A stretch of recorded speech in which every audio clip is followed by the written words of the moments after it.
বৈষম্য বিরোধী আন্দোলনে নিহত কমর উদ্দিন বাঙ্গি হত্যা মামলায় অভিযুক্ত নিষিদ্ধ ঘোষিত যুবলীগ নেতা ও সাবেক কাউন্সিলর আমিনুল ইসলামকে আদালতে হাজির করার সময় উত্তেজনা ছড়িয়ে পড়ে বগুড়ায়। বিস্তারিত থাকছে ডেস্ক রিপোর্টে। রোববার দুপুরে বগুড়ার সিনিয়র জুডিশিয়াল ম্যাজিস্ট্রেট আদালতে পুলিশি কড়া নিরাপত্তায় নিয়ে গেলে আদালত চত্বরে বিক্ষুব্ধ জনতা তার প্রতি ক্ষোভ প্রকাশ করে।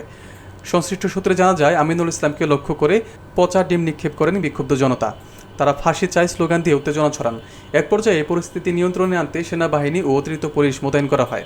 আদালতের বিচারক মেহেদী হাসান পুলিশের আবেদনের পরিপ্রেক্ষিতে আমিনুল ইসলামের 5 দিনের রিমান্ড মঞ্জুর করেন।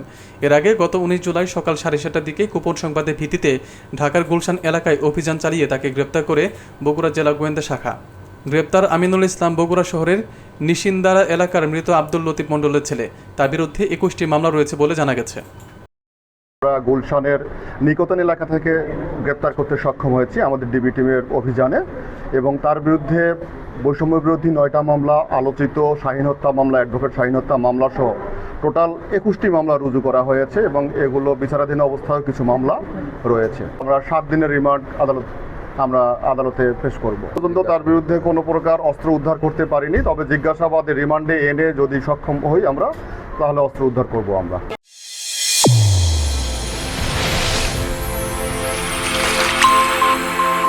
চ্যানেল A1 হৃদয় রেসপন্স।